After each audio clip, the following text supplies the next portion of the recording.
Assalamualaikum warahmatullahi wabarakatuh. Peringkat siang Saputin Akin 027 yang terkait review laporan neraca bahan makanan atau NBM untuk survei konsumsi di tingkat nasional. Sebelumnya izin saya untuk menyampaikan salam hormat untuk Bu Rian Diana selaku dosen pengampu sekaligus dosen pengajar dalam mata kuliah survei konsumsi pangan praktikum.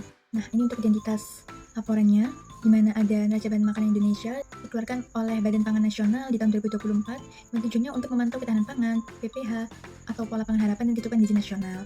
Untuk tim penyusunnya yaitu ada Badan Pangan Nasional, Sekretariat Ditjen Tanaman Pangan atau Kementerian Pertanian, Direktorat Serealia Ditjen Tanaman Pangan Kementerian Pertanian, dan seterusnya.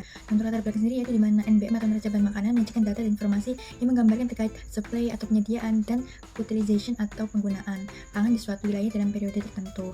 Menurut FAO tahun 2018, di mana analisis neraca pangan ini di tingkat nasional diperlukan untuk menggambarkan kecukupan energi, ketersediaan komunitas pangan, dan proyeksi konsumsi penduduk berdasarkan supply nasional. Nah, menurut Gibson tahun 2005, di mana penilaian konsumsi pangan tingkat populasi harus perhitungkan asumsi ketersediaan energi, kehilangan pasca panen, dan faktor koreksi agar data valid dan dapat dipertanggungjawabkan sehingga menjadi dasar perencanaan pangan nasional dan evaluasi stabilitas pasokan. Tujuannya tidak lain, NBM ini dapat memperhitungkan alur pangan sebagaimana mulai dari produksi, impor, ekspor, lanjutkan perubahan stok, kehilangan, dan konsumsi. Di mana data-data NBM ini menyajikan ketersediaan mulai dari energi, protein, lemak, pita per harinya.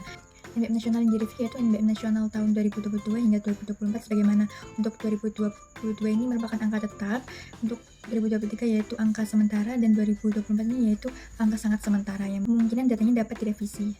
Nah, untuk relate blocknya yaitu di mana konsepnya yaitu NBM menggunakan pendekatan neraca pangan secara kuantitatif yang menghitung volume bahan makanan yang tersedia dan digunakan dalam negeri, lalu dikonversi dengan indikator zat gizi sebagaimana energi, protein, lemak per kapita. Fokus NBM yaitu pada analisis penyediaan pangan nasional tiap komoditas, pemanfaatan dalam negeri, dan hubungan dengan kecukupan zat gizi penduduk, di mana laporan ini dapat menampilkan skor pola pangan harapan sekaligus stok PPH.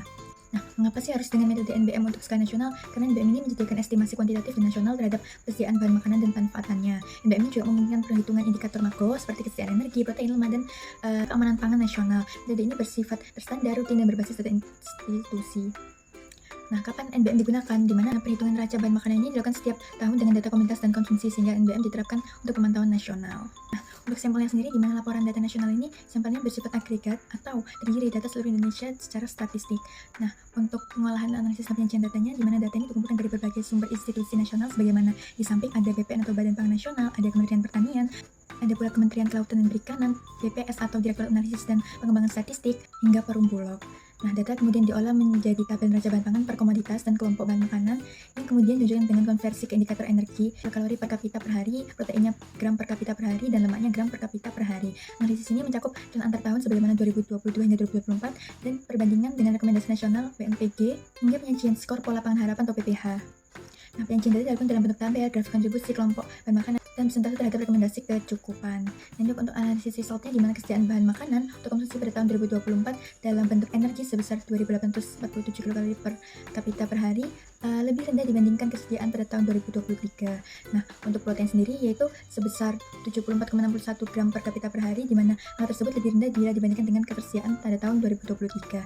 Nah, untuk kesediaan bahan makanan berupa lemak sebesar 69,58 gram per kapita per hari, di mana angka tersebut juga lebih rendah dibandingkan dengan ketersediaan tahun 2023. Nah, kondisi ketersediaan pangan berdasarkan kelompok pangan pada tahun 2024 jika dibandingkan dengan tahun 2023 adalah sebagai berikut, di mana kelompok padinya menurun sebesar 116 kilokalori, kelompok umbi-umbian juga menurun sebesar 16 kilokalori, kelompok pangan hewani menurun sebesar 12 kilokalori, kelompok minyak dan lemaknya menurun juga sebesar 66 kilokalori. Untuk data yang lainnya adalah data yang terlampir pada layar. Keragaman penyediaan makanan digambarkan dengan skor pola pangan harapan atau PPH sebagaimana ketersediaan sendiri pada tahun 2024 sebesar 95,06, yaitu PPH-nya lebih rendah jika dibandingkan dengan tahun 2023 sebesar 96,10 dan tahun 2020 sebesar 96,00. Skor PPH ini masih lebih tinggi jika dibandingkan dengan skor PPH konsumsi. Nah, dari gambar dapat disimpulkan bahwa penyediaan dari kelompok padi-padian, umbi-umbian, minyak, lemak, buah atau biji berminyak, kacang-kacangan, gula, sayuran, dan buah ini mencapai rekomendasi yang ideal. Namun, skor PPH untuk kelompok pangan hewani masih di bawah rekomendasi ideal.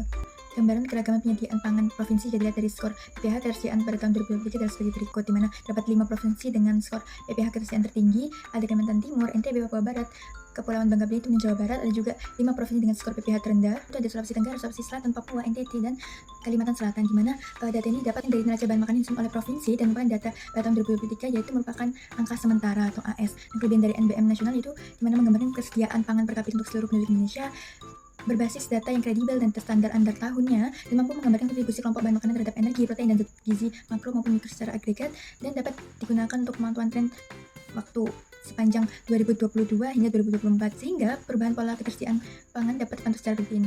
Dan terakhir itu mendukung analisis ketahanan pangan nasional. Untuk keterbatasan NBM nasional sendiri itu tidak menggambarkan asupan aktual individu atau rumah tangga, di mana hanya ketersediaan rata nasional dan bisa overestimate atau underestimate dari konsumsi nyata. Yang kedua, sangat bergantung pada akurasi data administratif. Jika data yang diambil dari dasar yang lemah, hasil NBM dapat terdampak bias. Selain itu, tidak menangkap distribusi tidak merataan dari wilayah, sosial, ekonomi, dan urban rural karena bersifat data nasional. Keempat, tidak memperhitungkan secara detail losses di tingkat rumah tangga dan sisa makan atau food waste, dan tidak memotret pola spesifik kelompok rentan sebagaimana balita, lansia, ibu hamil, sehingga kurang sensitif untuk intervensi sasaran. Selanjutnya terdapat hasil keterkaitan terhadap output penelitian, di mana laporan ini menunjukkan kesediaan energi, protein, lemak per kapita per harinya terus meningkat. Misalnya energi mencapai sebesar 3.161 kilokalori per kapita per harinya pada tahun 2024, melampaui rekomendasi dari BNPB sendiri. Kontribusi bahan makanan masih didominasi oleh kelompok nabati, dan kelompok pangan hewani dan buah atau biji berminyak masih rendah. Output dari NBM sendiri itu sebagai dasar data kebijakan pangan atau gizi nasional, perencanaan produksi, serta evaluasi terhadap program ketersediaan konsumsi pangan. Untuk validitas dan reliabilitas, di mana data ini diolah nasional dan menggunakan metodologi neraca bahan makanan yang diakui, sehingga validitas struktur data cukup tinggi. Untuk reliabilitas sendiri dapat dilakukan menggunakan prosedur yang terstandar. Reliabilitas antar tahun dapat dipertanggungjawabkan, namun pada tahun 2023 merupakan angka sementara dan tahun 2024 merupakan angka sangat sementara, sehingga masih mungkin untuk direvisi. Nah, untuk selanjutnya itu ada potensi bias, di mana risiko data terlambat atau belum lengkap, terutama pada tahun di angka sementara 2023 dan 2024. Kesalahan pengklasifikasian komoditas dan pemrosesan data input atau output bisa mempengaruhi hasil ketersediaan per kapitanya. Perbedaan kualitas data antar instansi seperti produksi, impor, dan distribusi bisa menyebabkan inkonsistensi, dan agregasi nasional menyembunyikan variasi lokal atau distribusi rumah tangga, sehingga mungkin tidak mencerminkan konsumsi individual. Nah, cara meminimalisir potensi bias yaitu dapat memperkuat integrasi data antar institusi sebagaimana produksi, perdagangan, dan distribusi, dan audit data input dan outputnya. Analisis regional atau rumah tangga untuk melengkapi hasil nasional dan mengurangi bias agregasi, dan lakukan revisi pembagian data secara rutin serta transparansi. Nah, sebagaimana kesimpulannya yaitu NBM nasional tahun 2022 hingga 2024 merupakan alat penting untuk menggambarkan kesediaan pangan per kapita di Indonesia, termasuk energi dan zat gizi utama pada tingkat populasi nasional. NBM membantu pemerintah memantau ketahanan pangan, cukupan energi, protein, diversifikasi pangan, dan ketergantungan impor, sekaligus menjadi dasar perencanaan kebijakan pangan dan gizi berbasis bukti. NBM tidak menggambarkan asupan aktual individu atau rumah tangga, dan tidak menangkap ketimpangan antar wilayah atau kelompok sosial ekonomi, sehingga perlu dikombinasikan dengan survei konsumsi pangan rumah tangga atau individu. Untuk sarannya yaitu penggunaan NBM ini sebaiknya disertai analisis lokal dan rumah tangga untuk meningkatkan revalensi, dan diperlukan revisi serta validasi tambahan agar tahun angka sementara atau 2023 dan 2024 segera diperkuat menjadi angka tetap. Selain itu, penggunaan kebijakan harus mempertimbangkan konteks regional, distribusi sosial ekonomi, dan aspek konsumsi nyata dalam menginterpretasikan data NBM. Nah, berikut merupakan referensi dari review laporan yang saya gunakan. Nah, mungkin dosennya dapat saya sampaikan, lebih mohon maaf. Terima kasih. Wassalamualaikum warahmatullahi wabarakatuh.